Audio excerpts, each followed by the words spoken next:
Bonjour les footeux et bienvenue dans cette nouvelle chronique de Jay. Ceux qui me connaissent le savent, j'ai toujours été un anti-playoff. Que ce soit pour la moitié des équipes qui sont déjà en vacances fin avril ou pour le foot en lui-même. Pour moi, un championnat, c'est 18 ou 20 équipes. Les derniers descendent, les 4-5 premiers sont européens, point barre. Et qu'on ne me sorte pas l'exemple des Écossais, hein. Déjà, je vous rappelle que ces mecs ont créé un whisky à base de tourbe, hein. Je vous invite à le goûter une fois dans votre vie. Vous verrez, c'est infect. Et en plus, on garde le goût en bouche pendant 3 jours. Non, voilà. Et puis même, niveau foot, qu'est-ce que ça leur a apporté? C'est les deux mêmes équipes qui dominent le championnat depuis des années, sans aucune surprise.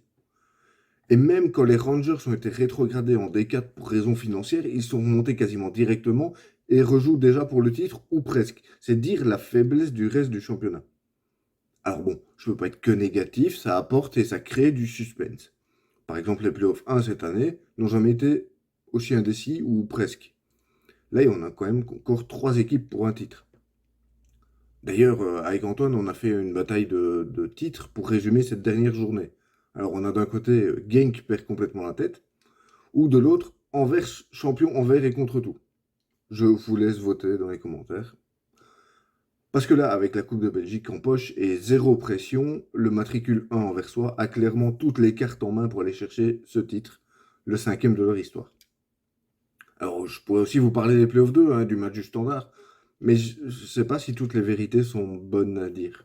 Et puis, pas certain que j'ai envie de me faire interdire le stade à un moment donné, ça va se voir, quoi. Oh, putain, ça se passe mal, hein, j'irai supporter le RFCL en D2. Alors, bon, déjà, on va aborder un point. Dans quel club est-ce que les places des ultras sont plus chères que les places des autres abonnés sur les tribunes? Pourquoi? Parce que à un moment, il va falloir régler ça très vite. Parce que s'ils font grève, on va le voir tout de suite, hein, et on va se retrouver dans le stade d'Anderlecht ou de Monaco. Parce que c'est eux qui mettent l'ambiance dans le stade. Donc quoi? Déjà qu'on s'ennuie avec ce qui se passe sur le terrain, bah, s'il n'y a plus d'ultra, on va plus au stade et on n'allume plus la télé, en fait, hein. Alors oui, là, on aurait dû, parce qu'il y avait le Gift Orban qui a tenté et presque marqué du milieu de terrain. Mais sinon, hein, ouais, les 42 roulettes de Bocadi qui entraînent 42 pertes de balles, et voir Aymon complètement hagard et perdu sur le terrain. Alors Delire a dit qu'il a fait un match courageux. Moi je veux bien, hein.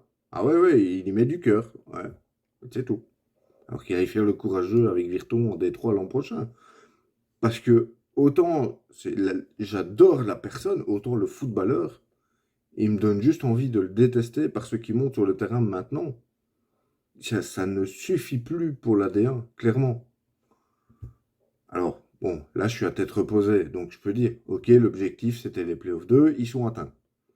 Mais si l'an prochain, le but du club, c'est d'aller chercher l'Europe et surtout de garder Deyla, il va falloir sortir quelques billets parce que là, je pense qu'on a atteint le niveau maximum de ce qu'on pouvait tirer de cet effectif-là. Voilà, c'est mon avis, réagissez, il n'y a pas de souci.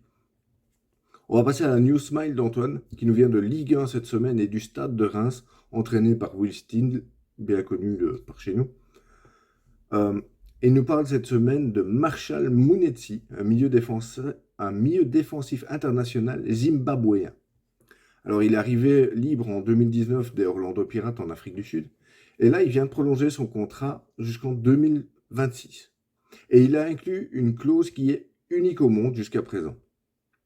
Pour chaque kilomètre qu'il aura parcouru sur le terrain, le Stade de Reims reversera 100 € à son association visant à améliorer l'accès à l'éducation via le paiement des frais de scolarité à des enfants qui ne peuvent pas se le permettre au Zimbabwe.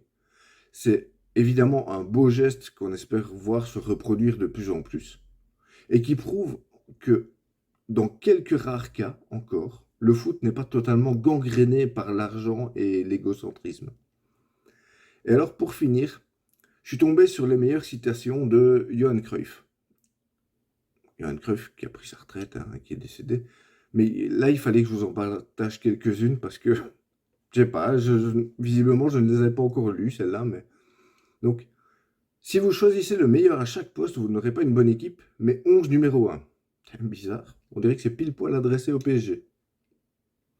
Alors on a aussi, pourquoi ne pourrait-on pas battre un club plus riche? Je n'ai jamais vu un sac de billets marquer un but. Perso, j'y vois encore une balle perdue pour Paris, hein.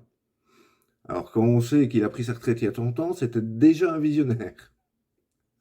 Et alors visiblement, c'était aussi un cousin éloigné de Ribéry, puisqu'il a quand même dit, si nous avons le ballon, les autres ne peuvent pas marquer. Ben ouais, ouais, ouais.